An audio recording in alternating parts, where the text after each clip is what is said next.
Good day everyone. My name is Troy from Cyber Widget, SM Mall of Asia.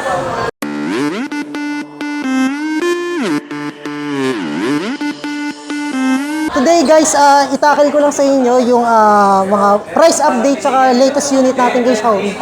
So first one sir, meron tayong Redmi A5 kung tawagin.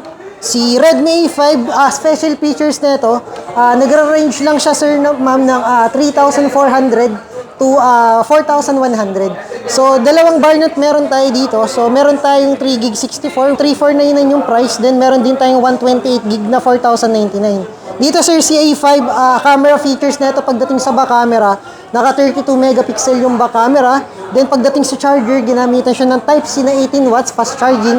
At the same time, meron siyang 5,200 massive battery, which is sobrang tagal niya na malobat. Pangalawang maganda dito sa unit namin na bagong labas, sir, ma'am, si 15C. So, si 15C, meron siyang elegant design na glossy. So, 4 colors meron siyang available. So, for this one naman, sir, ma'am, magandang features ni 15C. Unang-una is, sa below 6,000 price na budgets, ito po is naka 50 megapixel back camera. Then, sa front camera, naka Sony lens na rin po. Pagdating naman sa refresh rate is 120 Hz yung refresh rate na ginamit sa akin. Then, this one naman, ma'am, sir, meron tayong 3 variant for that one, sir, ma'am, no? Meron tayong 4 gig 128, which is yung 5299. Meron din tayong 6 gig 128, which is 5799. Then, 8 gig 256, 6599 yung price. So, ito yung 15C natin, no? Then, ang sumunod natin, sir, ma'am, kung naghahanap kayo ng budget-friendly price na 5G, which is ito po yung pinakamababang 5G sa lahat ng brand na, which is si Redmi 15 5G with elegant design na gold. So, si Redmi 15 5G, ang price po nito is 999 only. So, 8 plus 8 gig yung RAM, total of 16 gig, 256 gig internal storage. Then, ang maganda pa dito is naka 50 megapixel back camera, 16 megapixel front, then charger is 33 watts. Chipset na ginamit dito is Snapdragon 6S Generation 3. So, in terms of gaming, mas responsive na rin siya. At the same time, refresh rate nito is 120 Hz refresh rate. Sa charger na ginamit is 33 watts Type-C fast charging. Ang battery po nito ay sobrang matagal malobat, which is 7,000 massive battery.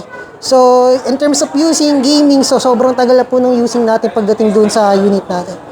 Then, for the last one po, sa 15 series natin, Xiaomi 15T.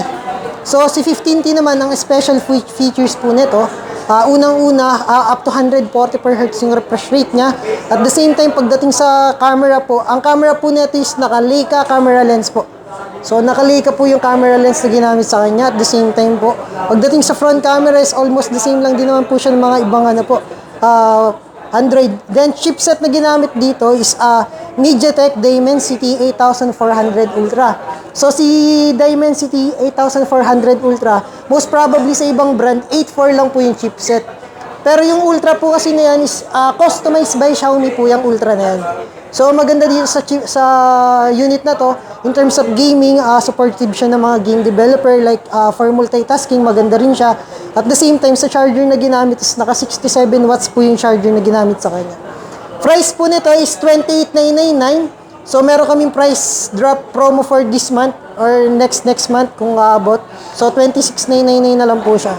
RAM nito is 12 gig RAM. Meron po siyang extended RAM na plus 12 pa. So, total of 24 gig RAM. Then, 512 yung memory na ginamit sa kanya. eSIM na rin yung unit natin at the same time, mas maganda to for multitasking po. Kung gusto niyo po mag-avail ng mga Xiaomi products po, like tablets or units po, visit lang po kayo dito kay Cyber Widget Store, SM Mall of Asia, Cyberzone. Maraming salamat po. Hanapin niyo lang po ako. Name ko po is Troy Sampang po. Hanapin niyo lang po dito sa Cyber Widget po. Thank you po.